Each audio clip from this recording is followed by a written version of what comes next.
என்ன செய்ய சொல்லுங்க. அதுதான் பிரச்சனையா இருக்கு. இருமல் விட மாட்டேங்குது.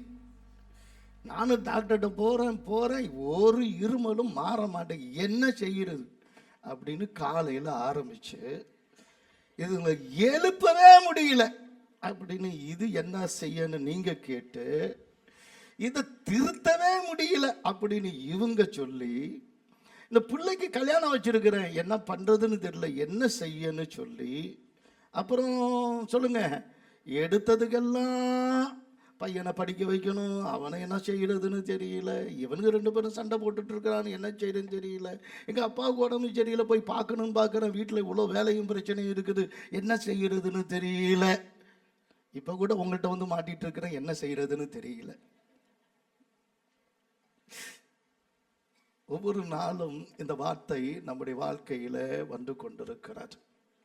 அதனால தான் ஆண்டவர் சொல்றாரு, முதலாவது தேவனுடைய ராஜ்யத்தையும் அவருடைய நீதியும் தேடுங்கப்பா. இது 2ஐயும் தேட ஆரம்பிச்சிட்டிங்கன்னா உங்க வாழ்க்கையில ஒரு நன்மை என்ன பண்ணாது, குறையாது. இவையெல்லாம் உங்களுக்கு எதை தேடுகிறீங்களோ, எதை நாடுகிறீங்களோ, எந்த விடுதலை வேணுமோ, எந்த சந்தோஷம் வேணுமோ, எந்த வாழ்க்கை வேணுமோ, எந்த மேன்மை வேணுமோ எல்லாமே என்னுடைய ராஜ்யத்தில் இருக்கு. அதன் நீதியை தேடுனீங்கன்னா நீங்க நல்லா இருப்பீங்க சொல்லிட்டு ஆண்டவர் சொல்றாரு. நாளைக்காக என்ன பண்ணாதீங்க, கவலையை என்ன பண்ணாதீங்க, படாதீங்க. பக்கத்தில் இருக்கும் கை பிடிச்சி சொல்லுங்க, இன்னைக்கு கவலைப்பட்டுக்கோ, நாளைக்கு கவலைப்படாது. என்னைக்கும் கவலைப்படாதீங்க.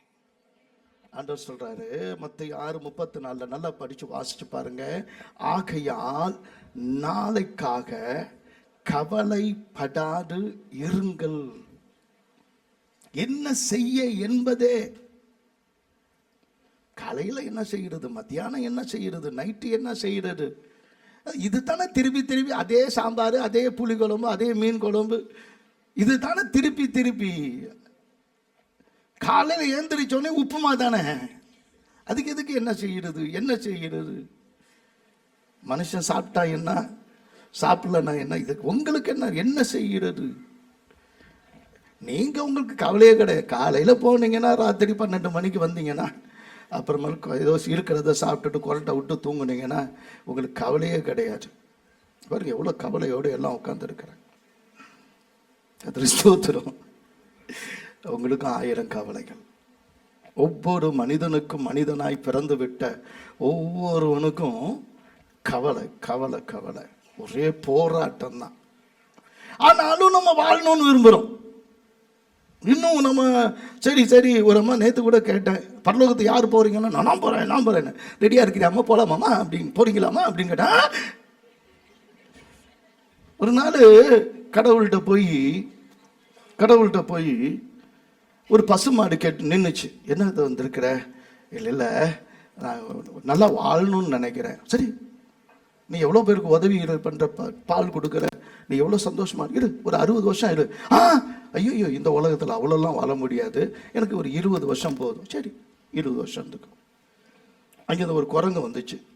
ஆண்டவரே அதுக்கு கொடுத்தீங்களா, எனக்கும் கொஞ்சம் அப்படின்னா, நீ குரங்காச்சே, சரி பரவாயில்ல உனக்கு 20 வருஷம் தானே.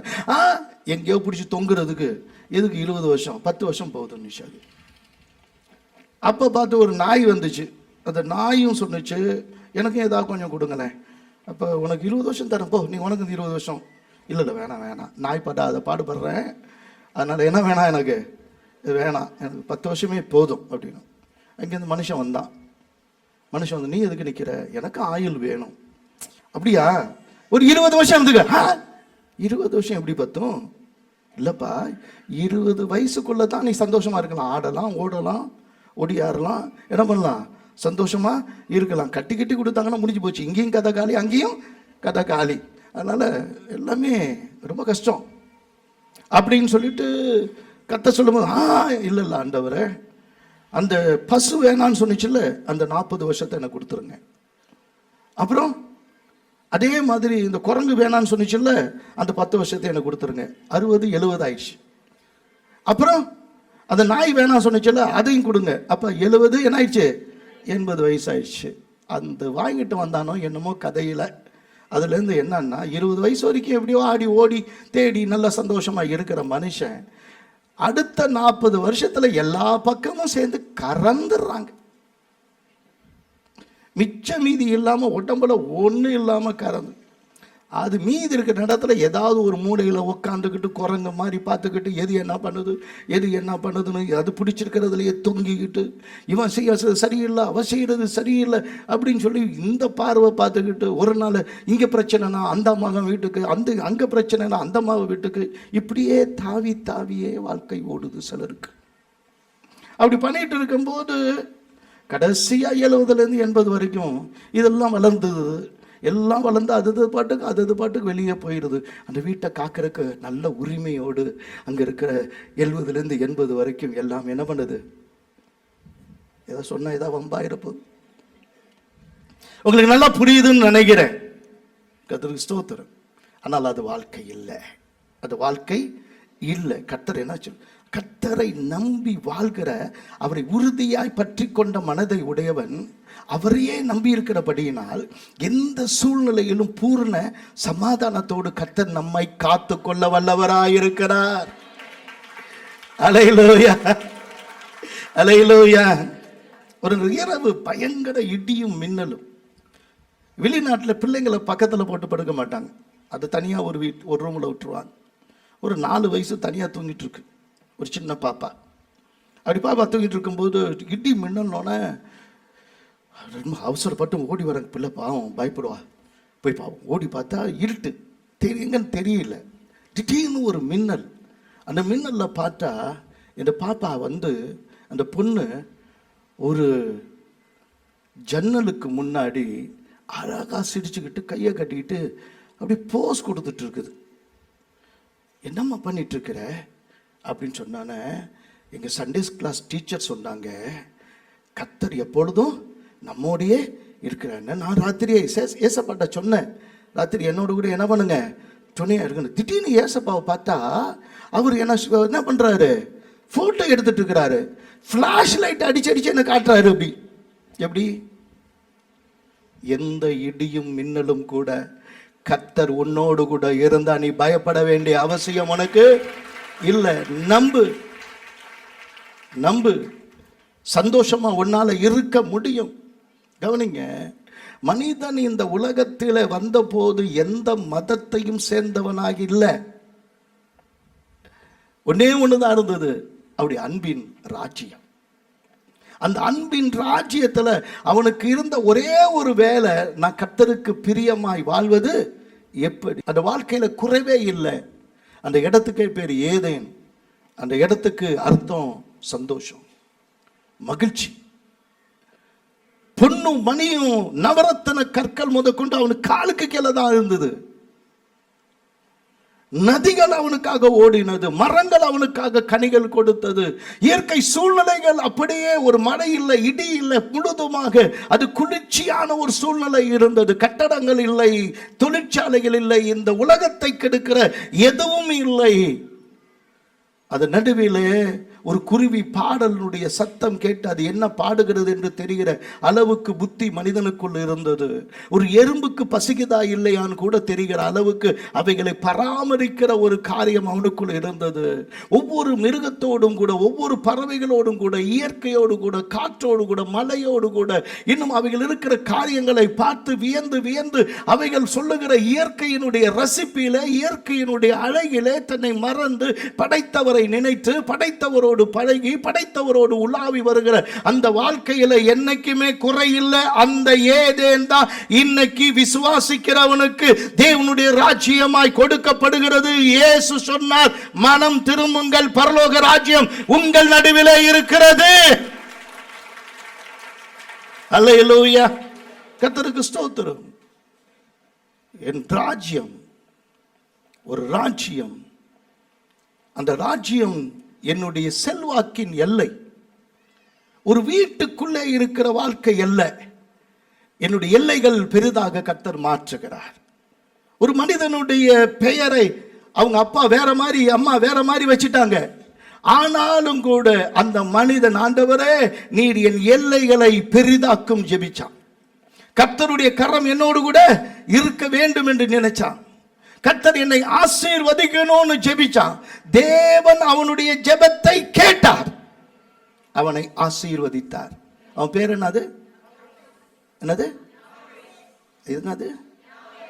ஏமா உங்களுக்கு மட்டும்தான் வாய் நிறைய கரெக்டா இருக்குமா? நீ கரெக்டா சொல்றீங்கம்மா. இங்க நிறைய பேர் உட்கார்ந்து இருக்கிறாங்க.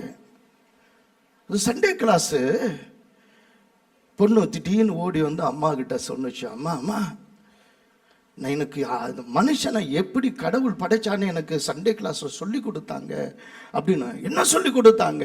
அதுவா, மனுஷனை கடவுள் வந்து வானத்திலிருந்து இறங்கி பூமியில வந்து நல்ல சேர மிதிச்சு என்ன பண்ணாங்க, அப்படி களி மண்ணில் மனுஷனை என்ன பண்ணிட்டாங்க, அப்படியே எடுத்து வச்சு அழகா உண்டாக்கிட்டாரு. அப்புறம் அவன்கிட்ட இருக்கிற மூளையை மட்டும் எடுத்து அதை ஒரு பெண்ணை அழகா உருவாக்கினார். இதுக்கு மேல சொன்னா இங்க பெரிய வம்பாயிடும். கர்த்தருக்கு ஸ்தோத்திரம். அல்லேலூயா. இங்க வாயை திறந்து சொல்லுங்கப்பா, யாபேஸ்னு சொல்லுங்க. யாரது? அவன் ஜெபிச்சான். அவன் ஜெபிச்சதை கர்த்தர் என்ன பண்ணாரு? கொடுத்தாரு. அவன் ஜெபிச்சதை கர்த்தர் என்ன பண்ணாரு? கொடுத்தாரு. உனக்கு கொடுக்காததுக்கு காரணமே நீ என்ன பண்ணல? ஜெபிக்கல. அவன் தான் சொன்னான், ஆண்டவர் என்னோடு கூட, கர்த்தர் என்னோடு கூட இருக்கணும். துக்கத்தின் மகன் என்று இந்த உலகத்துல துக்கத்துக்காக தான் பிறக்கும் போது அழுகுறான், சாகும் போது அழுகுறான். எவனாவது ஏதாவது கவி எழுதி தொலையிட்டோம். ஆனா உன்னையும் என்னையும் தேவன் மகிழ்ச்சியோடு இருக்க இந்த உலகத்தில் வைத்திருக்கிறார். என்ன துக்கத்தோடு பிறந்தாலும் உன் தேவன் உன் ஜெபத்தை கேட்கிறார். அந்த ஜெபத்தை கேட்டு நிச்சயமாய் பதில் கொடுக்கிறார். தேவரீர் என்னை ஆசீர்வதித்து என் எல்லைகளை பெரிதாக்கி தீங்கு என்னை தொடராதபடி என்னை காத்துக்கொள்ள வேண்டும் என்று கேட்கிற எந்த மனிதனுடைய எல்லைகளையும் கர்த்தர் பெரிதாக்கி ராஜ்யத்தை தருகிறார். அது புசிப்பும் குடிப்பும் அல்ல, அது நீதியும் சமாதானமும் பரிசுத்த ஆவியினால் உண்டாகிற சந்தோஷமாயிருக்கிறது. அல்லேலூயா, அல்லேலூயா. ஏன் ஆராதனைக்கு சீக்கிரம் வரோம்? ஏன் ஆராதனை நம்ம மகிமைப்படுத்துறோம்? ஏன் ஆராதனையில கைத்தட்டி பாடி மகிழ்கிறோம்? கர்த்தருக்கு ஸ்தோத்திரம். கர்த்தரை மகிமைப்படுத்த ஆவியானவர் கிருபையின் மேல் கிருபையாய் இறங்கி, கிருபையின் ஆவியானவர் இறங்கும் போது எல்லையில்லாத ஒரு ஆவிக்குரிய மகிழ்ச்சி உங்களை நிரப்புகிறது. அதனால்தான் அவர்களுக்கு திராட்சை ரசமும் தானியமும் பெருகி இருந்த காலத்தை பார்க்கிலும் அதிகமான சந்தோஷத்தை தேவன் என்னுடைய உள்ளத்திலே தந்திருக்கிறீர் என்று சொல்லுகிறவர்கள் நல்ல கரங்களை தட்டி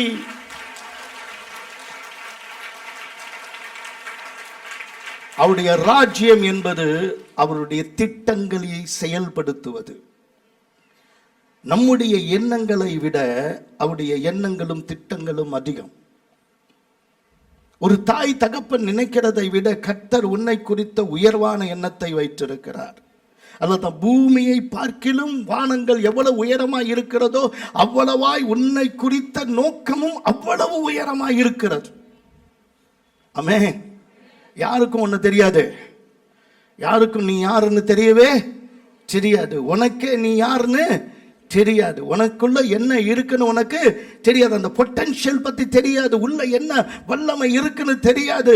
ஆனால் உன்னை படைத்தவருக்கு உன்னுடைய மூளையின் அளவு என்னன்னு தெரியும். உன்னுடைய தாங்கும் சக்தி என்னன்னு எவ்வளவு தெரியும். உன்னை கொண்டு என்ன செய்யணும்னு தெரியும். அவருடைய திட்டத்தின் கீழே வந்துட்டா, அவருடைய ராஜ்யத்துக்குள்ள வந்துட்டா, அவருடைய நீதியை தேடிட்டா, தேவன் உன்னை கொண்டு போய் வைக்க போகிற உயரங்கள் உன்னாலேயே எண்ண முடியாததா இருக்கும். ஆராய்ந்து முடியாத பெரிய காரியங்கள் சொல்லுங்க, எண்ணி முடியாத அதிசயங்களையும் கர்த்தர் என்னை கொண்டு செய்வார். அல்லேலூயா, அல்லேலூயா. ஒரு மனிதனை எப்பொழுதும் கண்ட்ரோல் பண்ணுவது அவனுடைய மனசாட்சி. எப்பொழுதும் அவனை குத்தி கொண்டிருப்பது அவனுடைய மனசாட்சி. அதனால் தான் கர்த்தருடைய வேதத்தை என் இருதயத்தில் வைத்தபடியினால் நான் பாவம் செய்வதில்லை. வாலிபன் எதனால் தன்னை சுத்தமாக்குவான்? கர்த்தருடைய வசனத்தின்படி தன்னை காத்துக் கொள்கிறதுனால் தானே. நன்னெறி. ஒரு ராஜ்யம் என்பது சட்டங்கள். அந்த சட்டங்கள் மனசாட்சியின் சட்டங்கள். உலகமானது இயற்கையின் சட்டங்களால் இயங்குகிறது. காற்று இப்போ தான் அடிக்கும், மழை இந்த காலத்தில் தான் பெய்யும் அப்படின்லாம் நம்ம சொல்கிறோம். சூரியன் கிழக்கில் தான் உதிக்கும், அது மேற்கில் உதிக்காது அப்படின்னு. எந்த பொருளை போட்டாலும் மேலே போட்டால் அது கீழே தான் என்ன பண்ணும், வரும் அப்படின்லாம் சொல்றது இயற்கையின் சட்டங்கள். ஆனால் ஒரு மனிதனுடைய வாழ்க்கையில் தேவன் தமது சட்ட புத்தகத்தை இருதயத்திலே பதித்து வைத்திருக்கிறபடியினாலே அவர் உனக்கு கொடுத்திருக்கிற சட்டத்தின்படி நடக்க, நீ அவருடைய விருப்பத்தின்படி நடக்க ஆரம்பிச்சா ஆண்டவர் உன் ஜெபத்துக்கு எப்படி பதில் கொடுப்பார் தெரியுமா? எஸ்தர் ராஜாத்திய அப்படின்னு சொல்லுவார். உன் பேர் என்ன ஆனாலும், நிகேமியா ஏன்பா உன் முகம் இப்படி இருக்கு, என் சமூகத்துல வந்து ஏன் துக்கமா இருக்கிற, உன்னுடைய வேண்டுதல் என்ன? எஸ்தர் ராஜாத்தி, உன்னுடைய வேண்டுதல் என்ன, உன்னுடைய இருதயத்தின் விருப்பம் என்ன கேள். ராஜ்யத்தின் பாதியானாலும் அதை கொடுக்கிறேன்னு சொல்லி அகாஸ்வேரு ராஜா சொன்னது உண்மையானா, இந்த உலகத்தில் சிறு மந்தையை பயப்படாதே, உனக்கு ராஜ்யத்தை கொடுக்க உன் பிதா உன் பேரில் பிரியமாய் இருக்கிறார் என்று விசுவாசிக்கிறவங்க மேல கைதட்டி மேல கைதட்டி கர்த்தரை மகிமைப்படுத்துவாங்க. எனக்கு ஒரு ராஜ்யத்தையே கொடுக்கிற தேவன் என்னோடு கூட இருக்கிறார், என்ன செய்வது என்று நான் ஏன் கவலைப்பட வேண்டும், எல்லாவற்றையும் செய்து முடிக்கிறவருடைய கரத்தில் நான் இருக்கிறேன். ஒரு பிரச்சனையா ரெண்டு பிரச்சனையா நீங்க பேசிட்டு போயிடுவீங்க, நல்லதா இருக்கு. ஆனா நீங்க நல்லா பேசுறீங்க, அதுக்காக தான் நானும் வந்துட்டு போறேன். ஆனா வெளியில போனா வேற மாதிரில நடக்குது. இயேசுவே புறப்பட்ட படகு அலையில அடிபடுது. இயேசுவே புறப்பட்ட படகு கதறினார் நாட்டில் போய் நிற்கும் போது ஒருத்தவன் சூப்பர் மேனா வந்து நிற்கிறான். கேட்டா 6000 பிசாசு எனக்குள்ள தான் இருக்குன்றான். ஒரு பிசாசே என்ன ஆட்டு விற்குது, 6000 பிசாசு உள்ளவன்ட்ட என்ன பண்றது? இப்படிலாம் பல கேள்விகளோடு தான் மார்க் 5ஆம் அதிகாரம் ஆரம்பிக்குது. அப்படி ஆரம்பிக்கும் போது அதில் ஒரு வசனத்தை உங்களுக்கு கொஞ்சம் காண்பிக்க விரும்புகிறேன். எப்பொழுதும் பார்க்கிற வசனம் தான், ஆனால் இன்றைக்கு கொஞ்சம் ஆழமாக பார்க்கலாம். மார்க் 5ஆம் அதிகாரம் 36ஆம் வசனம். அவர்கள் சொன்ன வார்த்தையை இயேசு கேட்டவுடனே ஜெப ஆலய தலைவனை நோக்கி, பயப்படாதே, விசுவாசம் உள்ளவனாயிரு என்றார். பயப்படாதே, விசுவாசம் உள்ளவனாயிரு. இயேசுவினிடத்தில் வந்த பிரச்சனை 2க்கும் 12 தான். ஒன்று 12 வருடம் பெரும்பாடு, இன்னொன்று 12 வயசுல ஓம்பாடு அப்படின்னு போயிட்டா ஒருத்தி. எல்லாம் 12, எல்லாம் பொருத்தம் பாருங்க. பிரச்சனை வரும்போது பட்ட காலில் தான் படும், கெட்ட குடி தான் கெடும் அப்படின்னு மாறி மாறி சொல்ற மாதிரி வந்துட்டு இருக்குன்னு நினைக்கிறீங்களே. பிரச்சனை யார் சமாளிக்கிறது, யாரிடத்துல பிரச்சனையை கொடுத்திருக்கிறோம் என்பதை குறித்து நல்ல கவனமாக இருங்க. பிரச்சனையை கொடுக்க வேண்டிய ஒரு இடத்துல கொடுங்க, சொல்ல வேண்டிய இடத்துல சொல்லுங்க, வைக்க வேண்டிய பாதத்தில் என்ன பண்ணுங்க, வைங்க. எவரு இயேசுவின் பாதத்தில் வந்து விழுந்து, நீ என்னுடைய வீட்டுக்கு வந்து என்னுடைய குமாரத்தின் மேல கையை வச்சு அவளை சுகமாக்கணும், அவ மரண அவஸ்தைப்படுகிறாள். கானாவூர்ல இயேசுவின் அற்புதத்தை கேட்டு கப்பர்னாவிலிருந்து புறப்பட்டு பல மைல் தூரம் நடந்து வந்து ஓடி வந்து பிள்ளைய உயிர் துடிக்கிற நேரத்திலையும் எப்படியாவது ஒரு அற்புதம் நடந்து விடாதா என்று சொல்லி எமர்ஜென்சிக்கு வருகிற எந்த ஆம்புலன்ஸை விட வேகமாக வந்து எப்படியாயிலும் எமர்ஜென்சி அப்படி ஆண்டவர் முடிஞ்சா தூக்கிட்டே ஓடி வந்துடலாம்னு நினைச்சான். நல்ல வேலை, அவருக்கு பின்னாடி ஒரு 12 குண்டா ஆட்கள் இருந்தாங்க. யாரு? சீஷர் இருந்தாங்க. சுத்தியும் ஒரே கூட்டமாக இருந்துச்சு, தூக்கிட்டு வர முடியல. அப்படி வச்சுக்கோமே. அப்ப இயேசுவின் இடத்துல வரும்போது இயேசு என்ன அவரை பார்த்து என்ன கேள்வி கேட்டாரு? என்ன பண்ணாரு அப்படிலாம் நிறைய காரியங்களை யோசிச்சுட்டு இருக்கும்போது பேசி இப்போப்பா அது பேசிலாம் நேரத்தை வீணாக்கலை. உன் பொண்ணு என்ன வயசு, என்ன ஆயிடுச்சு, உனக்கு என்ன பிரச்சனை, அவளுக்கு என்ன எப்படி இருக்கிறா, அவளுக்கு என்னென்ன டாக்டர்கிட்ட காட்டினீங்க, என்னென்ன மெடிசன் காட்டினீங்க கொண்டு வந்துங்க. அது நமக்கு என்னமோ மெடிசன் தெரிஞ்சவன். நான் எங்கேயாவது போய் கை முறிச்சிச்சு கால் முறிச்சிச்சுன்னு ஜெபிக்க போனால் அது கேன்சர், ஏதாவது ஒரு கிட்னி ஃபெயிலுன்னா அண்ணே இந்த மருந்து எழுதி கொடுத்தாங்கண்ணே, இந்த ஸ்கேன் பார்த்தாங்கண்ணே, இந்த எம்ஆர்ஐ பார்த்தாங்கண்ணே, இதை பாருங்கண்ணே, ஏதாவது பார்த்து சொல்லுங்கண்ணே. நான் எம்பிபிஎஸ்ல பாதி ஓடி வந்தவன். எல்லாரும் காட்டுவாங்க. எனக்கு ஒன்னே ஒன்று தெரியும், ஒரே ஒரு வைத்தியர், ஏசப்பா தோத்திரம். எல்லாத்துக்கும் ஒரே பதில் தான், கர்த்தரை நம்புங்க, கர்த்தரை உன்னை கைவிட மாட்டா. அல்லேலூயா. அவர்கிட்டே பிரச்சனை, அவர்கிட்டே பிரச்சனை வரும்போது ஒன்று கவனிங்க, எவர்கிட்ட பணமும் இருந்தது செல்வாக்கும் இருந்தது. இந்த 12 வருடம் பெரும்பாடுள்ள ஒரு ஸ்திரீக்கு பணமும் இல்லை செல்வாக்கும் இல்லை. இயேசு யாருடைய தேவையை முதல்ல சந்திச்சார்? அவர் முகத்தை பார்க்கிறவர் அல்ல, உன் இருதயத்தை பார்க்கிறவர், நீ கடந்து வந்த பாதையை பார்க்கிறவர், உன் கடினமான நிலைமையை பார்க்கிறவர். இவனுக்கு பிரச்சனை வந்து 4 நாளோ 5 நாளோ 1 வாரமோ அவ்வளவுதான். ஆனா அவளுக்கு பிரச்சனை வந்து 12 வருடம். நல்லா கவனிங்க, கர்த்தருக்கு ஸ்தோத்திரம். 12 வருடம் இருக்கிற பிரச்சனைய வெளியேவும் சொல்ல முடியாத பிரச்சனை பெண்களுக்கு தான். நம்மளே போய் கேட்டா அது வந்து விமன்ஸ் ப்ராப்ளம்ங்க, விட்டுருங்க. டாக்டரே சொல்ல அந்த விமன்ஸ் ப்ராப்ளம் அப்படின்னா என்ன, தலையிடாதியா, உனக்கு புரியாதியா, சும்மா இருியா, எல்லாத்தையும் போட்டு தலையிட்டு அப்படின்னு நம்மளே சொல்லிடுவாங்க டாக்டர். பாருங்க, யாருக்கிட்டையும் சொல்ல முடியாத பல பிரச்சனைகள், யாருக்குமே தெரியாத அளவுக்கு பிரச்சனைக்கு மேல பிரச்சனை உங்களுக்குள்ள இருந்து அதை சொல்லவே முடியாத அளவு தலை குனிவும் மனதில் இரத்த கண்ணீரும் வடிக்கிற ஒரு காலகட்டத்தில் என்னை கடந்து வந்திருந்தா, உன் பிரச்சனைக்கு நாளைக்கு தீர்வு இல்லை, எல்லாருக்கும் முன்னாடி தீர்வு கொடுக்கிற கர்த்தர் இன்னைக்கு உன் நடுவில் வந்திருக்கிறாரு. நிச்சயமா அவர் உன்னை தொடுவாரு, அவருடைய அதிசயங்களை நிச்சயமா நீ பார்ப்ப. எத்தனை பேர் ஆமேன்னு சொல்றாங்க? அல்லேலூயா, அல்லேலூயா, கர்த்தருக்கு ஸ்தோத்திரம். எவருக்கு எல்லாருக்கும் முன்னாடி வந்து அவருடைய பாதத்தில் விழுறதுக்கு ஒரு பாக்கியம் கிடைச்சிச்சு. ஆனா ஒருத்தர் நிற்பாக்கிய விதியை எவருக்கு முன்னாடி வர முடியாததா பின்னாடி இருந்தா, அவருடைய பார்வை அவனை மட்டும் பார்க்கல, அவருடைய பார்வை பின்னாடி. பெரும்பாடு பட்டவளுக்கு உடனே சுகம். ஆனா ஓடி வந்து காலில் வந்து விழுந்தவனுக்கு உள்ளம் நொறுங்கின பிறகுதான் சுகம். ஏன்?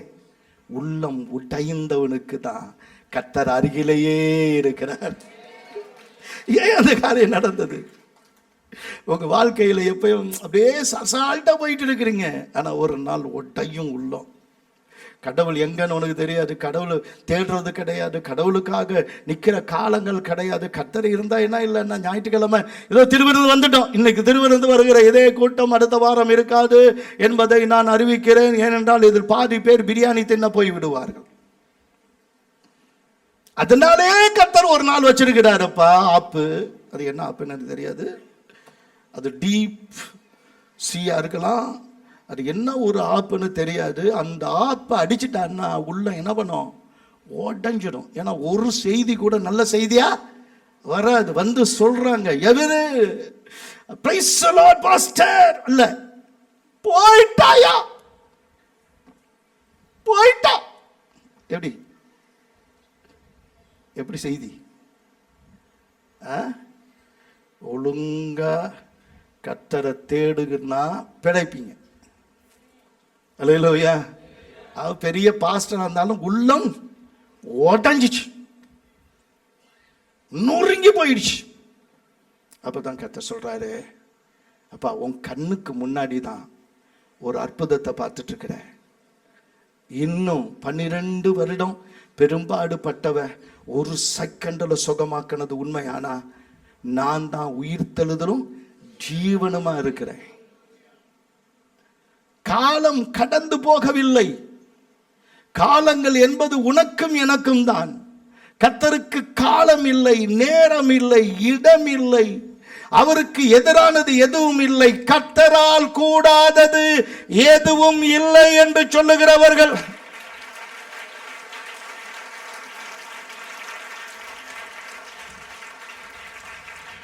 உள்ளம் உடைஞ்சு உடைஞ்சு உடைஞ்சு அழுது கர்த்தருடைய சமூகத்தில் கண்ணீரோடு நீ ஜெப அறையில அல்லது ஏதோ ஒரு மூலையில ஒரு நாள் அழுது அழுது அழுது கொண்டிருந்தாயே, அதற்காகத்தான் கர்த்தருக்கு ஸ்தோத்திரம், யபிருவினுடைய மகளுக்கு அறையில சுகம். ஆனால் அழுது கொண்டிருக்கிற உனக்கோ எல்லோருக்கும் முன்னாடி சுகம். அல்லேலூயா, அல்லேலூயா. உன் ஜெபம் கேட்கப்படுகிறது. உள்ளம் உடைந்திருக்கிற உன்னுடைய ஜெபத்தை கர்த்தர் கேட்கிறார். உன்னுடைய ஜெபம் வீணாய் போகிறதில்லை, உன் பாடுகள் வீணாய் போகிறதில்லை. உபத்திரவப்பட்டவனுடைய உபத்திரவத்தை அவர் அற்பமாய் எண்ணுகிறது இல்லை. அல்லேலூயா, கர்த்தருக்கு ஸ்தோத்திரம் உண்டாகட்டும். இயேசு கேட்கிறார், பர்டிகுலரா கேட்கிறார், என்ன தொட்டது யார்?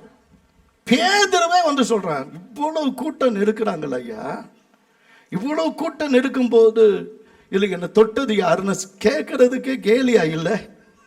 நாங்களே 12 பேர் தாங்க முடியாம பிடிச்சி தள்ளிக்கிட்டு இந்த மகாமகத்தில் நடந்த மாதிரி ஏதாவது ஆயிடக்கூடாது அப்படின்னு பிடிச்சி என்ன பண்ணிட்டு இருக்கிறோம், தள்ளி கிள்ளி உங்களை காப்பாற்றி கொண்டு வரோம். அதில் பிள்ளைங்களை வேற கிட்ட வாங்கன்னு சொல்றீங்க. அது கையா காலை பிடிச்சிக்கிட்டு என்ன பண்ணுது, என் காலுக்குள்ள பூந்து உங்கள்கிட்ட வந்துடுது. அது ஒரு சகோதரி கிட்ட பார்த்துக்கும் போது நீங்க பேசுறீங்க, ஆனால் அதுக்கு சந்தோஷமா உங்கள்கிட்ட என்ன பண்ணுதுங்க, வயசான சின்ன பிள்ளைங்க எல்லாருமே என்ன பண்ணுங்க, ஏசு ஏசுன்னு ஓடி வராங்க. இதை தள்ள முடியல, அதை தள்ள முடியல. ஒரே கூட்டம் உங்களை சூழ்ந்து உங்க முகத்தை பார்க்கலாம்னு நினைச்சு உங்க பக்கத்திலே வந்து உங்க பக்கத்துல செல்ஃபி எடுத்துக்கிறதுக்கு ஒரு 10 பேர் வந்து நிற்கும். அப்ப இல்லை. அப்படியெல்லாம் எல்லாம் இருக்கும்போது, அப்படியெல்லாம் இந்த காரியங்கள்லாம் நடக்கும் போது அதை பார்த்து என்னை தொட்டது யார்? சயின்டிஸ்ட் மாதிரி கேள்வி கேட்கிறார். யார்? இந்த சபையில் 1000 பேர் இந்த நேரத்தில் இருக்கலாம். ஆனா இயேசு ஒரு வார்த்தை கூட என்னுடைய அங்கியை தொட்டா உனக்கு சுகமாகுன்னு சொல்லல. இயேசு என்கிட்ட வந்த உனக்கு அற்புதம் நடக்கும் நான் சொல்றேன் வான்னு அழைக்கல.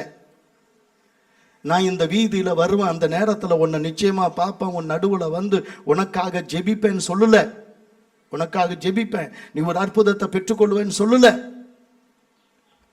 உனக்கு வார்த்தை இல்லைனாலும், உன்னை வாழ்த்த யாரும் இல்லைனாலும், உன்னை வரவேற்க யாரும் இல்லைனாலும், உனக்கு சிபாரிசு செய்யறதுக்கு யாரும் இல்லைனாலும், எங்கேயோ ஒரு மூலையில இருந்து இயேசுவே என்னை தொடும், இயேசுவே என்னை தொடும் என்று நீ எந்த சூழ்நிலையில வந்து கேட்ட அந்த சத்தத்தை எந்த மூலையில இருந்தாலும் உன் விசுவாசத்தை பார்க்கிற கர்த்தர் நீ இருக்கிற அந்த இடத்திலேயே உன் விசுவாசத்தின்படி உனக்கு ஆக கடவது என்று சொல்லி ஒரு அற்புதத்தை இப்பொழுது செய்கிறார்.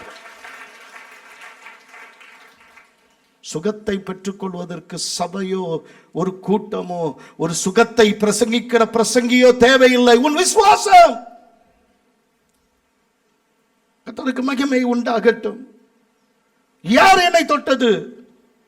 அவருக்கு முன்னாடி வந்து காலில் விழுந்து பயந்து போய் சொல்றேன், நான் தான் தொட்டேன், எல்லாத்தையும் அழிச்சிட்டேன், பெரும்பாடுபட்டிருக்கிறேன், வெக்கத்தை விட்டு சொல்றேன், அந்த நிலைமையில இருந்தேன். எனக்கு ஒரு பெரிய கேள்வி, இந்த ஆண்டவருக்கு தெரியாத யார் தொட்டதுன்னு ஏன் அதை சொல்றாரு? ஒரு மிக முக்கியமான ஒரு காரியம் இருந்துச்சு. நம்ம ஆளுகள்லாம் ரொம்ப உணர்ச்சி வசப்படுவாங்க. ஒரு பெரிய கூட்டம் நடந்துச்சுன்னா நம்ம சபையில நடக்கிற அற்புதத்தை பத்தி யாருகிட்டையும் சொல்ல மாட்டாங்க.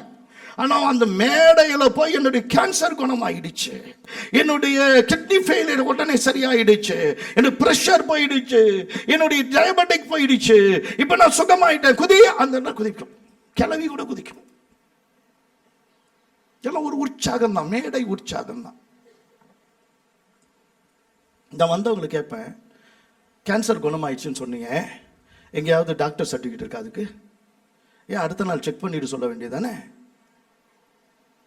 டயபெட்டிக் போயிடுச்சு அப்படின்னு சொன்னீங்க, ஒரு ஊசியாவது போட்டு டெஸ்ட் பண்ணி இப்போ எவ்வளோ வந்திருக்கு அப்படின்னு நீ பார்த்தீங்கன்னா ஏதோ 90 120க்குள்ள ஏதோ இருக்க வேண்டிய டயபெட்டிக் அப்படியே 200 300 தாண்டுனா உன் விசுவாசம் என்ன ஆயிடும்?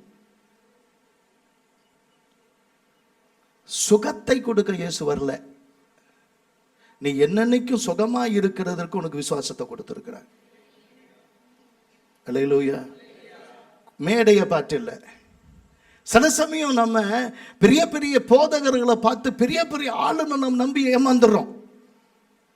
ஒருத்தர் சொன்னார், நான் இது வரைக்கும் 21 பிணங்களை உயிரோடு கூட எழுப்பி இருக்கிறேன். வெள்ளூர்ல இருக்கிறார். அவர் பேரை சொன்னிட்டா வம்பாயிடும். சொல்றது எனக்கு ஒன்றும் பயம் இல்லை. நான் ஒருத்தர் அவர்கிட்ட போயிருந்தேன். 21 அவங்க பணமாக அழுகி இருந்தெல்லாம் கூட நான் சேவம் பண்ணி போய் எடுந்து வந்துச்சு. பெரிய பெரிய டிஎஸ்பிலாம் வந்தார். அப்படி இப்படி எல்லாம் அவர் பேசிட்டு இருக்கும்போது நான் கேட்டேன், யாருக்காவது செத்துட்ட பிறகு கொடுத்த டெத் சர்டிஃபிகேட் உங்கள்கிட்ட இருக்குதா? டெத் சர்டிஃபிகேட் கொடுத்த பிறகு யாராவது உயிரோடு கூட எழுப்புனீங்கன்னு கேட்டேன். அதுலேருந்து இன்னைய வரைக்கும் அவர் என்கிட்ட பேசவே இல்லை. புரோடா விடுறவனுங்க, ஊர் திரிறானுங்க நிறையா பேர். அவங்கள நம்பி தான் சபை போகுது. அவங்களுக்கு தான் இங்க இருந்து காணிக்கை போகுது. உங்களுக்கு ஒரு 10,000 ரூபாய் அனுப்பி வச்சிருக்கிறேன், உங்க சபைக்கு நான் 100 ரூபாய் கொடுக்குறேன். எதுக்கு? அதுவும் நாங்க மிஷனுக்கு கொடுக்குறோம். எங்க பாஸ்டர் கார் வாங்கிட்டு இருக்கிறார், நாங்க பைக்கில் போறோம். அவர் பங்களா வச்சிருக்கிறது உனக்கு தெரியுமா? ஒரு பெரிய ஊழியக்காரர் கேட்டேன், நீங்க வரும்போது தகர டப்பாவோட வந்தேன்னு பேசுறீங்களே, இப்ப எந்த தகர டப்பாவிலையா நீங்க போயிட்டு இருக்கிறீங்க? தேவன் உங்களை நல்லா வச்சுக்கிறேன்னு சொல்லுங்க. 40 வருஷத்துக்கு முன்னாடி 50 வருஷத்துக்கு முன்னாடி இருக்கிற கதையை ஏன் என்ன பண்றீங்க பேசுறீங்கன்னு? நீ நடிகனை நம்புற, ஏமாத்துறவங்களை நம்புற. எல்லாரும் ஏமாத்துறாங்க நான் சொல்லல. நீ விசுவாசிக்கிறவர் யார் என்று நீ அறியல. அவர் என்ன தெரியுமா பண்ணாரு? ஒரு உண்மையை கொஞ்சம் நல்லா ஆழமாக சொல்றேன், கத்துக்குங்க. இங்கிருந்து பணத்தை அனுப்புறவங்க, உடனே பறக்க விடுறவங்க, இங்கிருந்து இமெயில் அனுப்புறவங்க, SMS அனுப்பி எனக்காக ஜெபம் பண்ணுங்க, என் பொண்ணுக்கு கல்யாணம் ஆகல, 32 வயசு வரைக்கும் உன் பொண்ணு பத்திரமா வச்சுட்டு 32 நாள்ல கல்யாணம் ஆகணும்னு சொல்லிட்டு அவர் சொல்லிட்டாங்க. உடனே முடிஞ்சிருச்சு. அப்படியே உடனே நோ. இப்ப இயேசு அவரை கூப்பிட்டு வச்சு அவளுக்குள்ள ஒரு உணர்வு வந்திருக்கும். சரி, இது திடீர்னு இப்படி ஆயிடுச்சே, உடல்ல நடந்தது, வெளியில சொல்ல முடியாது, செக் பண்ண முடியாது. ஒருவேளை இயேசு போன பிறகு திரும்பி இதே பிரச்சனை நாளைக்கு வந்துச்சுன்னா? இயேசு கூப்பிட்டு என்ன சொல்றாருன்னா, நம்ம ஒரு மருத்துவர்கிட்ட போறோம், அவர்கிட்ட நம்மளுடைய ஹிஸ்ட்ரியெல்லாம் கேட்பாங்க, என்ன நடந்துச்சுன்னு கேட்பாங்க, உட்காந்து எழுதுவாங்க, எல்லாத்தையும் எழுதி உன்னுடைய ப்ராப்ளம் என்னெல்லாம் பற்றி டயக்னைஸ் பண்ணி அவர் சொல்லுவாங்க. அப்புறமேல நான் இங்கே காட்ட மாட்டேன், கையை காட்ட மாட்டேன், நான் காலை காட்ட மாட்டேன் அப்படி சொல்ல மாட்டேன். அந்த இடத்துல நம்ம திறந்து என்ன பண்ண வேண்டியதா இருக்கு? காட்ட வேண்டியது இருக்கு. யாராக இருந்தாலும் உன்னை படைத்தவரிடத்துல உண்மையெல்லாம் சொன்னா ஆண்டவர் உன்னை ஆசீர்வதிப்பார். நடந்த உண்மையெல்லாம் அந்த வசனம் சொல்லுது. 33ஆம் வசனத்துல அவருக்கு முன்பாக வந்து விழுந்து உண்மையை எல்லாம் அவருக்கு சொன்னார். என்னைக்காவது உங்களுடைய தனிப்பட்ட விஷயத்துல, ஒரு தனிப்பட்ட காரியத்துல எங்கெல்லாம் உங்களுடைய போராட்டம், உங்களுடைய வியாதி, உங்களுடைய வேதனை, உங்களுடைய பாவம், உங்களுடைய பிரச்சனை, உங்க அவமானம், உங்க நிந்தை, உங்களுக்குள்ள போடுகிற உணர்வு, உங்களுடைய எண்ணம், உங்களுடைய அசிங்கம், உங்களுடைய ஆழத்தில் இருக்கிற போராட்டம் என்னைக்கு இருந்தாலும் அதை கர்த்தரிடத்தில் சொல்லுங்க. அதுல என்ன வெட்கம்? எல்லாத்தையும் வந்து சொன்ன உடனே கர்த்தருக்கு ஸ்தோத்திரம். இயேசு என்ன சொல்றாரு தெரியுமா? மகளே, சொல்லுங்க, அல்லேலூயா. தன் பாவங்களை மறைக்கிறவன் அதை அறிக்கை செய்து விட்டுவிடுவனுக்கோ இரக்கம். இந்த பைபிள்ல எனக்கு தெரிஞ்சு கர்த்தர் இயேசு ஒருத்திய மகளேன்னு சொன்னது இவள ஒருத்திய தான். எத்தனை பேர் ஆமேன்னு சொல்றேன்? ஆமென், அல்லேலூயா. நீ அவர் அப்பா அப்பான்னு சொல்லலாம், ஆனா உன் விசுவாசம் தான் உன்னை நீதிமான மாத்திரம் இல்ல, உன்னுடைய உரிமையும் உனக்கு கொடுக்கும். கர்த்தருக்கு ஸ்தோத்திரம். அப்ப என்ன சொல்றாரு ஆண்டவர்? நீ என்னை தொட்டதினால சுகமான நினைக்காத, நான் உன்னை தொட்டதினால சுகமான நினைக்காத. ஒருவேளை நான் போன பிறகு அந்த சுகம் உன்னை விட்டு என்ன பண்ணிடும் போயிடும் நினைக்காத. ஒரு உண்மையை சொல்றேன், கர்த்தருக்கு ஸ்தோத்திரம். உன் விசுவாசம் உன்னை சுகமாக்கிற்று. நல்ல கை தட்டி ஆமென் சொல்லுங்க. இதை தாம நானும் ஆரம்பத்துல இருந்து சொல்லிட்டு இருக்கிறேன். என் கையினால ஒரு சுகமும் கிடையாது. ஆனா முடிஞ்ச பிறகு பாருங்க, ரெகுலரா வந்து நிற்பாங்க. அண்ணே காலு தாங்கலன வலி, இடுப்பு தாங்கலன வலி. முடிஞ்சாது இங்கே ஒரு தொட்டில் கட்டி போட முடிஞ்சா நிறைய தொட்டில் இருக்கும். இங்கே அவ்வளோ பிள்ளைகள் இங்கே இருக்கிறார்கள், வளரவே இல்லை. கர்த்தருக்கு ஸ்தோத்திரம். நான் தான் வரணும், நான் தான் ஜெபிக்கணும். சில இடத்துல அண்ணே நீங்க வந்து கால வைங்கண்ணே, நான் வேணா எடுத்து தரேன், நீங்க போய் வச்சுட்டு வா. கர்த்தருக்கு ஸ்தோத்திரம். என்னைக்கு உன் விசுவாசம் உன்னை சுகமாக்கிற்று என்று உணர்கிறாயோ, உன் விசுவாசத்தால ஜெயிக்க முடியும் நம்புறியோ, உன் விசுவாசத்தால வாழ முடியும் நினைக்கிறியோ, உன் விசுவாசத்தால பாவத்தை ஜெயிக்க முடியும் நினைக்கிறியோ, உன் விசுவாசத்தால உன் பிரச்சனையை தீர்க்க முடியும் நினைக்கிறியோ, விசுவாசத்தை துவக்குகிறவரும் முடிக்கிறவரும் என் கர்த்தரே என்று அவரை பிடித்துக் கொள்ளுகிறாயோ, அப்பொழுது தேவன் உன்னை பார்த்து மகனே மகனே உன் விசுவாசம் உன்னை சுகமாக்கிற்று என்பார். என்னைக்குமே சுகமா தான் இருப்பேன். ஆமென். அல்லேலூயா. ஒரு காரியம் நான் சொல்லி கொடுத்தேன். கர்த்தருக்கு ஸ்தோத்திரம். கர்த்தரை விசுவாசிங்க. உங்க விசுவாசம் உங்களை என்னைக்குமே உங்க தீர்வாக மாறும். ஆனால் விசுவாசம் என்பது உங்களுடைய உடல் பிரகாரமான உலக பிரகாரமான இந்த நன்மைக்காக உங்களுக்கு கொடுக்கப்படவில்லை. விசுவாசத்தினாலே நீதிமான் பிழைப்பான் என்று ஆண்டவர் ஏன் சொல்லுகிறார் அப்படின்னா, ஒரு முக்கியமான ஒரு வசனத்தை உங்களுக்கு காண்பிக்கிறேன். எபேசியர் 1 அதிகாரம் 3 4 காண்பிக்கிறேன். கர்த்தருக்கு ஸ்தோத்திரம்.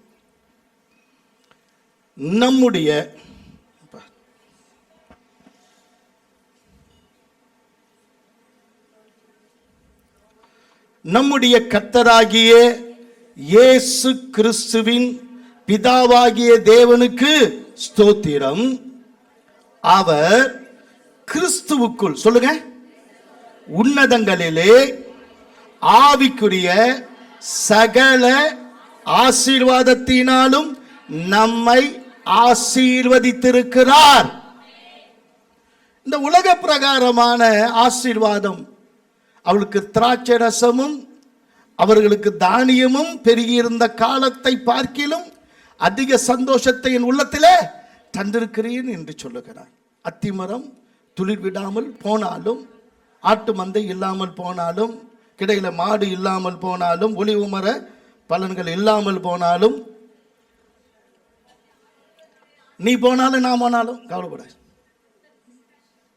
நான் உன்னை விட்டு போனாலும் சரி, நீ என்னை விட்டு போனாலும் சரி, உன் மனைவி உன்னை விட்டு போனாலும் சொல்வாரு, உன் புருஷன் உன்னை விட்டு போனாலும் சரி, உங்க அப்பா அம்மா உன்னை கைவிட்டு போனாலும் சரி, சொல்லுங்க. இவ்வளவு நேரம் நல்லா தானே பேசிட்டு வந்தீங்க.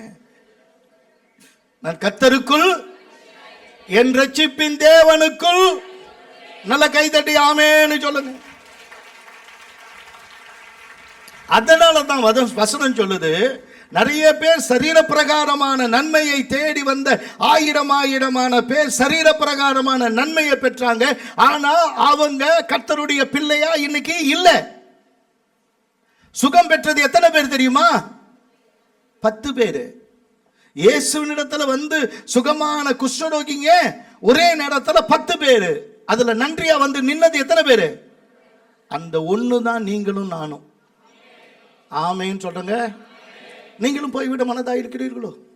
இல்ல. அப்ப கையை தட்டி சொல்லுங்க, அல்லேலூயா. ஆண்டவரே, உலக பிரகாரமான நன்மைக்காக நான் வரல, உன்னதங்கள ஆவிக்குரிய சகல ஆசீர்வாதத்தினாலும் நீர் என்னை ஆசீர்வதித்திருக்கிறீர், உமக்கு நன்றின்னு சொல்றங்க. நல்ல கை தட்டி ஆமென்னு சொல்லுங்க. எத்தனை சந்தோஷம் பாருங்க, எவ்வளவு விடுதலை பாருங்க, எத்தனை ஒரு மகிமை பாருங்க ஆவிக்குரிய வாழ்க்கையில்.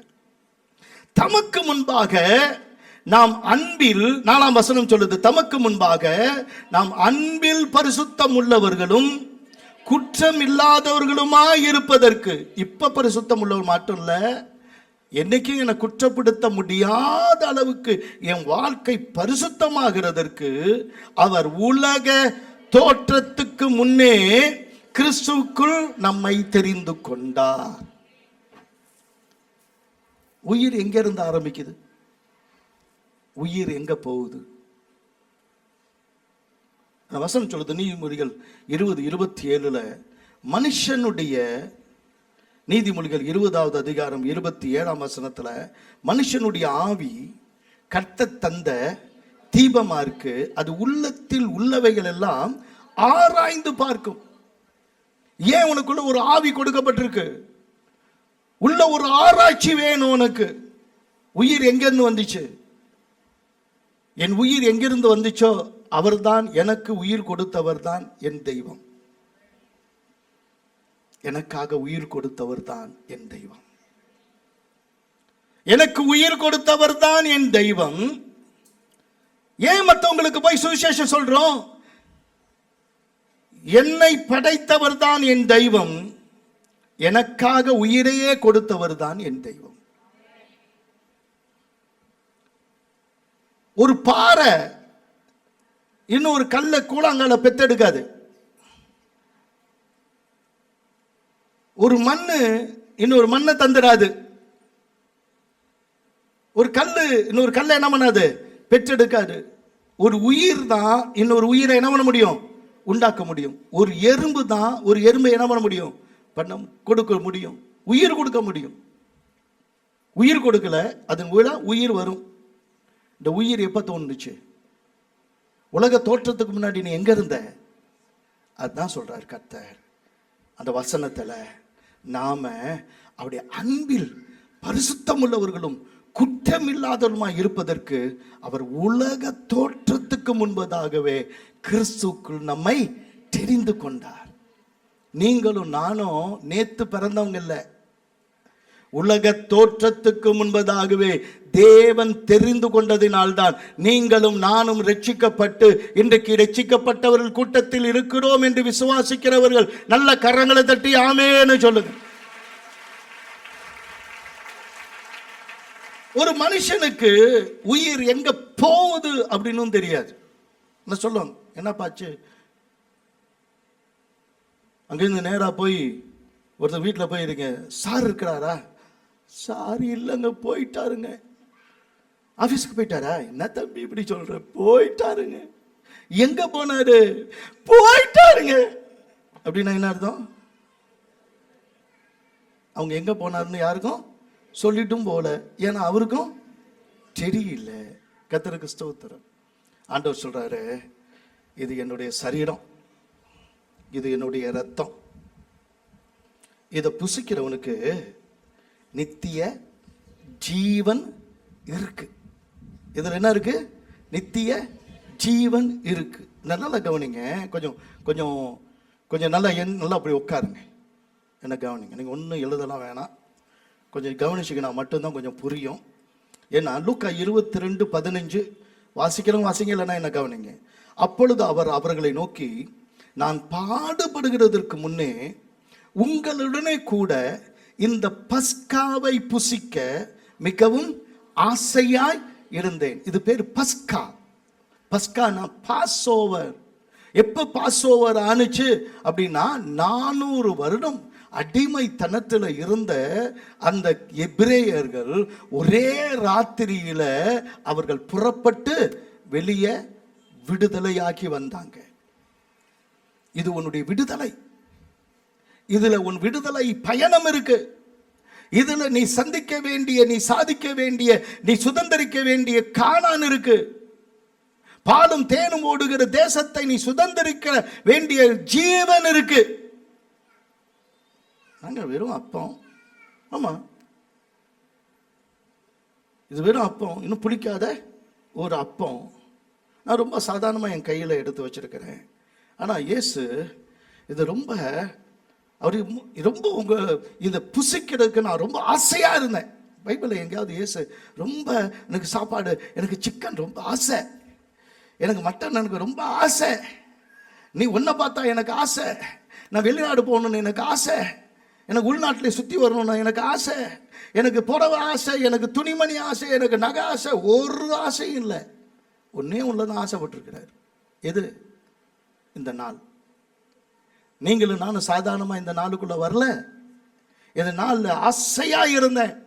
அவரே சொல்றார், போய் முன்னாடி போய் அதை என்ன பண்ணுங்க, ஆயத்தம் பண்ணுங்க. அதனால தான் நாங்கள் திரும்பி திரும்பி சொல்றோம், ஆயத்தம் இல்லாமல் இதில் என்ன பண்ணாதீங்க, பங்கு பெறாதீங்க. ஆயத்தமாகி அப்படி ஆயத்தமாகும் போதும் அந்த இடத்துல கொஞ்சம் ஆயத்தம் இல்லைன்னா கூட அங்க கொஞ்சம் அசுத்தம் இருந்தா கூட இயேசு என்ன பண்ணல, விடல. எப்படிப்பட்ட சூழ்நிலை அங்க இருந்தது.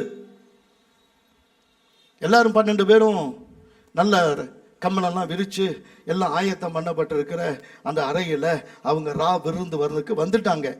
நம்மளை மாதிரி எல்லாம் இந்த டாமின்ஸ் எல்லாம் வரைஞ்சானே அந்த மாதிரிலாம் ஒரு டேபிளை போட்டு லைனாக அப்படியே ஒரு நல்லா சேரை போட்டு அந்த சேரில் இயேசு நடுவில் உட்காந்து எல்லாம் அப்படி லைனாக எல்லா சேர்லையும் அப்படி ஃபோட்டோக்கு குரூப் ஃபோட்டோ எடுக்கிற மாதிரிலாம் என்ன பண்ணலை, இல்லை.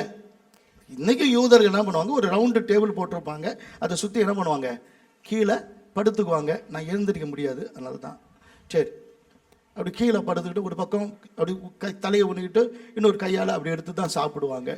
இப்போ இயேசு பார்க்குறாரு, ஏதோ ஒரே கச்சமச்சான ஒரே பேச்சு உள்ள அப்படின்னு நினைக்கிற பேச்சு. அதில் எல்லாரும் எல்லாம் செஞ்சானுங்க, ஒரு காரியத்தை ஒழுங்காக செய்ய மாட்டேங்கிறாங்க அப்படின்னு சொல்லி எல்லாரும் பேசுனாங்க. எல்லாரும் பேசி எல்லாம் பேதுரு மேலே ஆயத்தப்படுத்த வேண்டிய வேலை, பேதுருடைய யோவானுக்கு கொடுத்த வேலை, அந்த வேலை ஒழுங்காக அதை செய்யலை. 2 பேரும் பயங்கர, இவங்க 2 பேரும் அதிகமாக கோபமாக இருக்கிறாங்க. இந்த நேரத்தில் உன்னுடைய மனம் ரொம்ப முக்கியம்.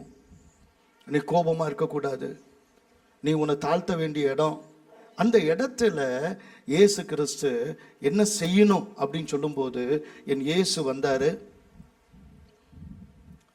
நேராக இந்த டோர் சர்வெண்ட்டுன்னு பேர். அப்படின்னா என்னன்னா, ஒரு அடிமைக்கும் ஒருத்தன் என்ன பண்ணுவான், அடிமையாக இருப்பான், அல்லது ரொம்ப கீழ்த்தரமாக அவனை நடத்தக்கூடிய ஒரு கீழான நிலைமையில், கீழ்த்தரமாக இல்லை, ஒரு கீழான நிலைமையில் அவன் பக்கெட் எடுத்து வச்சு அதில் கொஞ்சம் தண்ணில் தண்ணி வச்சு, கிணத்துல தண்ணி கொண்டு வந்து வச்சு, அதுலேருந்து ஒரு மக்கை வச்சு இவங்க காலில் அந்த காலை கழுவி அந்த துணியை தொடச்சி, அப்புறம் இன்னொரு பக்கெட்டை வச்சுருப்பான், அந்த துணியை நல்லா கசப்பிக்கு பிழிஞ்சிட்டு அப்புறமா இன்னொருத்தவங்களுக்கு காலை நல்லா தொடச்சி விடுவான். அப்புறமா திரும்பி அதை நல்லா கசக்கி எடுத்துட்டு அடுத்தவங்க காலை துடைப்பான்.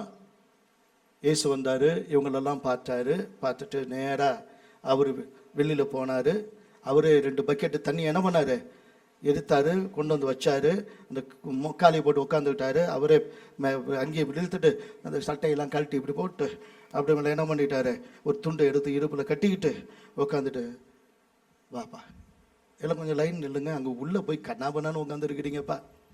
உள்ளே எப்படி உட்காந்துருக்கிறீங்க, காலெல்லாம் எப்படி இருக்கு, அடுக்கா இருக்கு, வாங்க எல்லாம் லைனாக வாங்க. இது சொன்னது ஒவ்வொரு சபையில் என்ன பண்ணுவாங்கன்னா, கால் கழுவிட்டு தான் என்ன பண்ணுவாங்க, திருந்து கொடுப்பாங்க. அது எதுக்காக சொன்னதுன்னா, ஹைஜீனிக்காக, சுகாதாரத்துக்காக, அந்த இடத்துல இருந்து அந்த நிலைமையை சரி பண்றதுக்கு. இதில் நினைவு கூறுங்க, ஆண்டவர் என்ன பண்ணல சொல்லல. இவங்க நேரம் அதை கால் கழுவிட்டீங்களா, நாங்கள் குளிச்சுட்டு தான் வந்துட்டோமே, கர்த்தருக்கு ஸ்தோத்திரம். ஆனா அவர் எதுக்காக சொன்னாரு, உட்காந்து பொறுமையா அவங்க கால்களை என்ன பண்ணாரு, கழுவினாரு, கழுவி தொடச்சாரு, தொடச்சி அவங்கள உட்கார வச்சுட்டாரு. அப்புறமேல கடைசியா அதை பத்தி சொல்றாரு, என்னன்னா, உங்களுடைய எஜமான்னு சொல்ற, உங்களுடைய போதகன்னு சொல்ற நானே உங்க கால்களை கழுவினது உண்மையானா, ஒருத்தன் தலைவனா இருக்க விரும்பினா அவன் எல்லாரை விட தன்னை தாழ்த்த வேண்டியது ரொம்ப அவசியமா இருக்கு.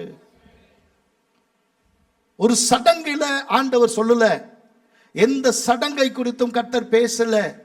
நீ எப்படி வாழ்ற என்பதை தான் கர்த்தர் என்ன பண்றாரு, சொல்ல விரும்புறார். நீ வாழ வேண்டிய வாழ்க்கை தாழ்மையுள்ள ஒரு வாழ்க்கை.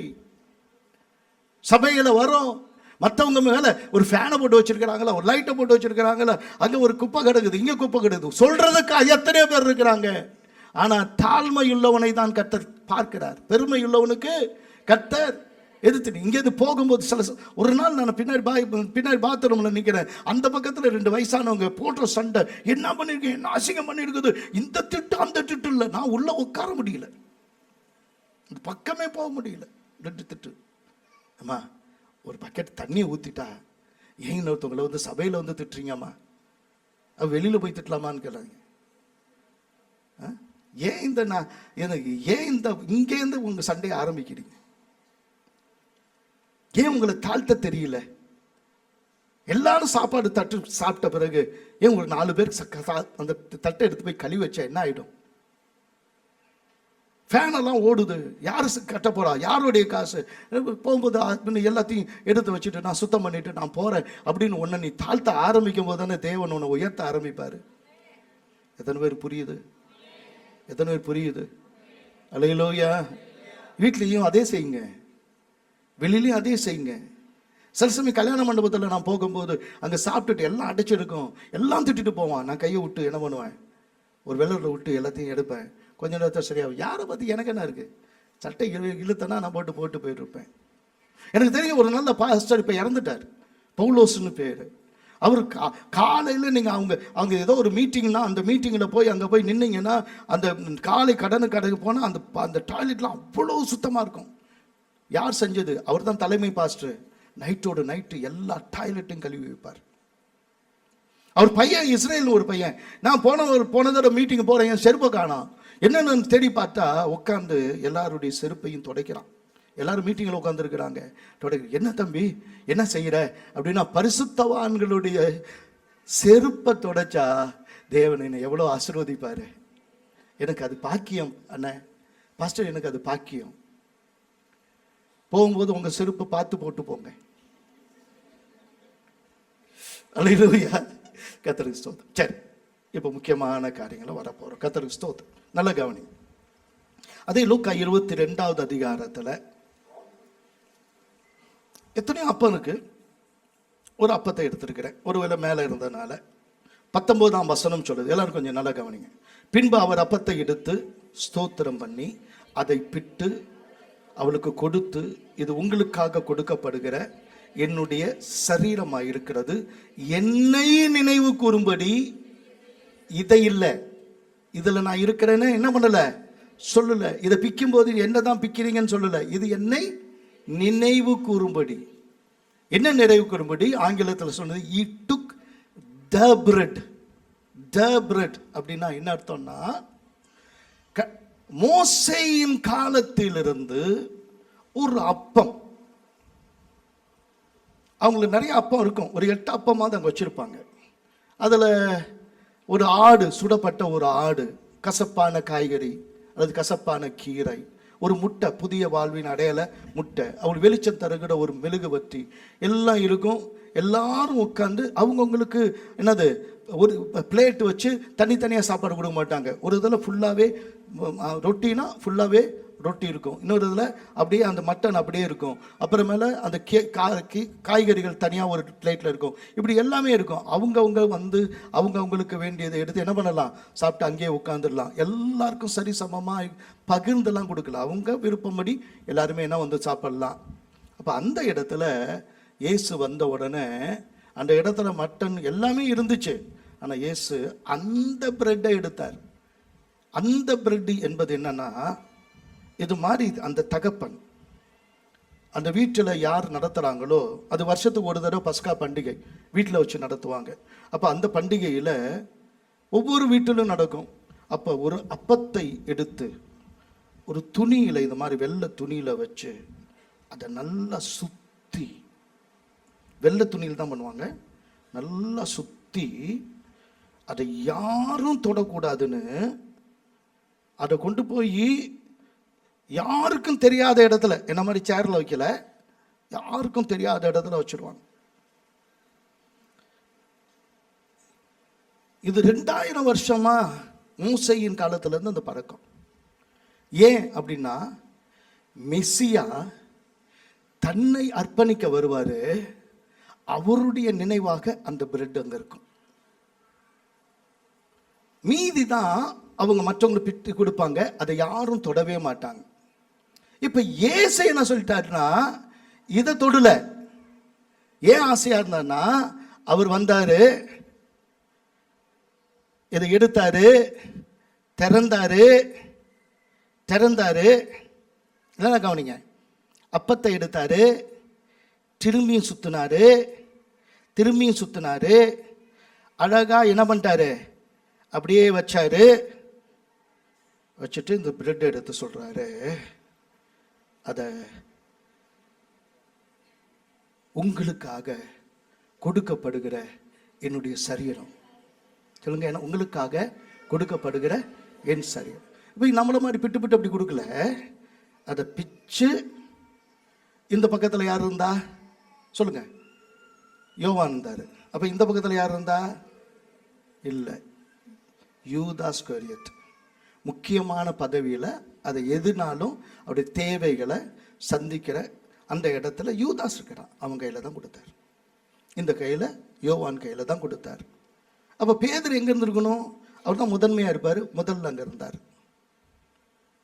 எந்த ஒரு வேலையும் முன்னாடினா அவர் தான் முன்னாடி நின்று என்ன பண்ணுவார், செய்வார். இதை பிட்டு இவங்க கையில் கொடுக்கும்போது பிச்சு, இவர் கையில் பிச்சு இவர் கையில் எடுத்து, அவங்க கையில் பிச்சு அவங்க கையில் கொடுத்து, அவங்க கையில் எல்லாரும் பிச்சு, அப்படி எல்லாம் வந்தோடனே இதை பிச்சு பிச்சு பிச்சு கொடுத்து ஒன்றும் இல்லாமல் போகிற வரைக்கும் கொடுத்துட்டு, இப்போ ஒன்றும் இல்லை அவர் கையில் வச்சு, அவர் கையில் எடுக்கலை, எல்லார் கையில் எடுத்தோன்னே நீங்கள் வாங்கி புசிங்க, இது உங்களுக்காக பிற்கப்படுகிற என் சரீரமாக இருக்கிறது. ஏசையா சொல்கிறா, அவருடைய தழும்புகளால் நாம் சுகமானோம்.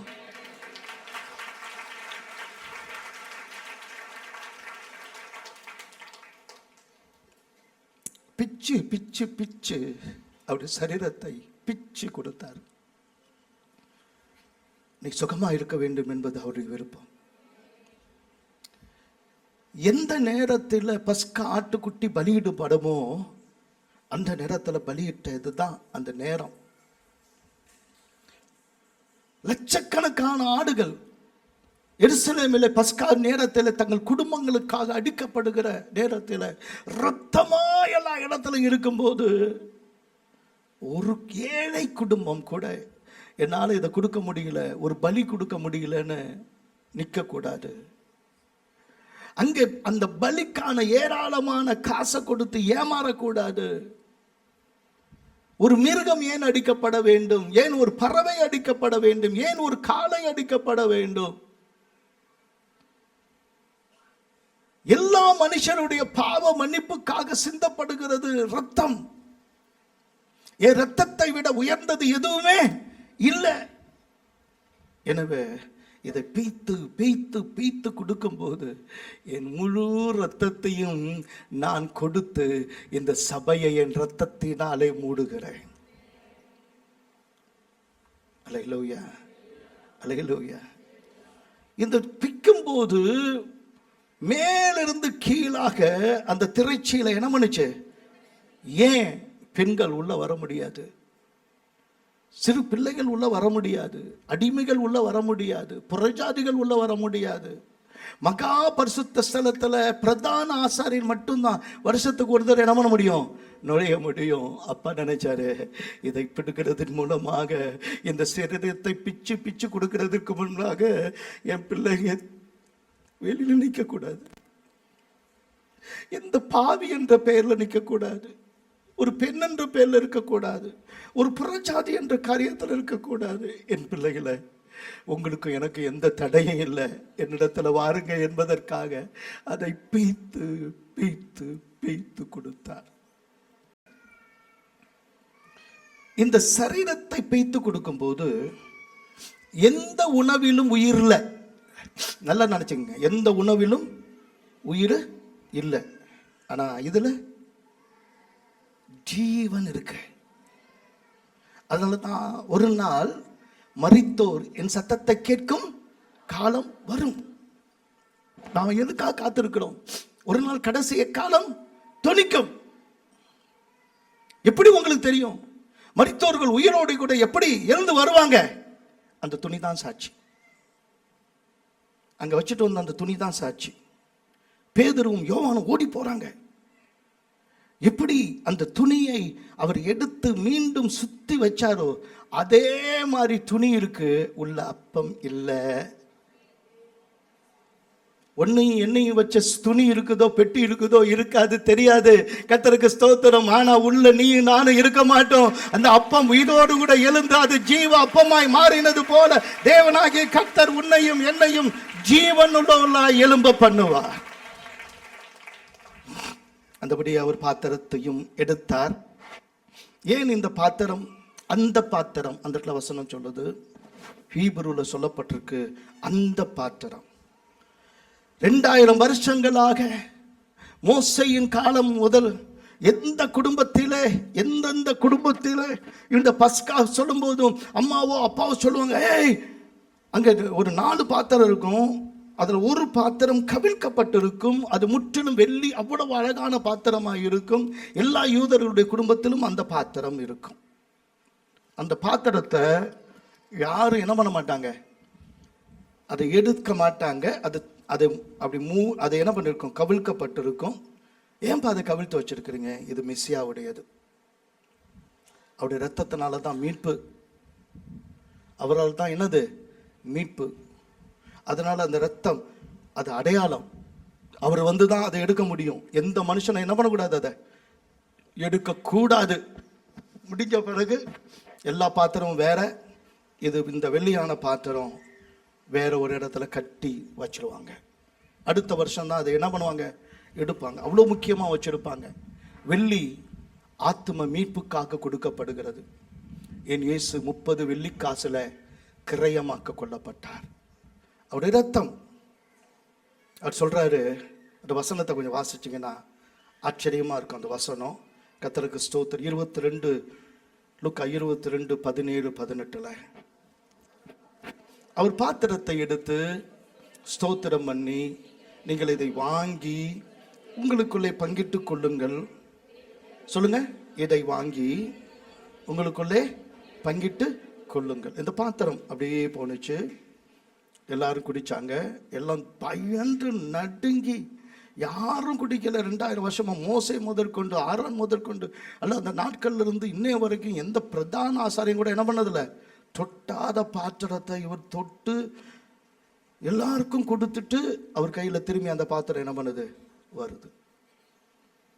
அப்ப அவர் சொல்றாரு, தேவனுடைய ராஜ்யம் வரும்பளவும் நான் திராட்சை பல ரசத்தை பானம் பண்ணுவதில்லை என்று உங்களுக்கு சொல்லுகிறேன். அவர் எல்லாத்தையும் கொடுத்து அவர் என்ன பண்றாரு, குடிக்கிறார். அவர் திராட்சை ரசத்தை என்ன பண்றாரு, எடுத்துக்கொள்ளுகிறார். எடுத்துக்கொள்ளணும். ஒவ்வொரு யூதனும் அவங்களுக்கு இருக்கிற முன்னாடி இருக்கிறதுல அதை எடுத்துக்கொள்ளுகிறார். ஏன் எடுத்துக்கொள்ளுகிறார் அப்படின்னு சொன்னா, தேவனுடைய ராஜ்யம் அங்க வருது இங்க வருதுன்னு நீ பார்த்துட்டு இருக்காத. அந்த தேவனுடைய ராஜ்யம், அந்த தேவனுடைய ராஜ்யம் உங்களுக்குள் இருக்கிறதே. அல்லேலூயா, அல்லேலூயா. அந்த ராஜ்யமே உனக்காக கொடுக்கப்படுகிற ஒரு மகிமையான நிகழ்வு தான் இந்த திருவிருந்து. எழுந்து நிற்போமா? அல்லேலூயா. கர்த்தருக்கு ஸ்தோத்திரம். இயேசு தொட்ட அந்த கிண்ணம் எனக்கு நம்முடைய கையில வந்து நாம் அதை அருந்தும் போது, நான் தேவனுடைய ராஜ்யத்துக்குள் இருக்கிறேன், தேவ சமாதானத்துக்குள் இருக்கிறேன், தேவனுடைய ரட்சிப்புக்குள் இருக்கிறேன். என்ன செய்ய என்று நான் யோசிக்க தேவையில்லை. எனக்காக யாவையும் அவர் செய்து முடித்து விட்டார்.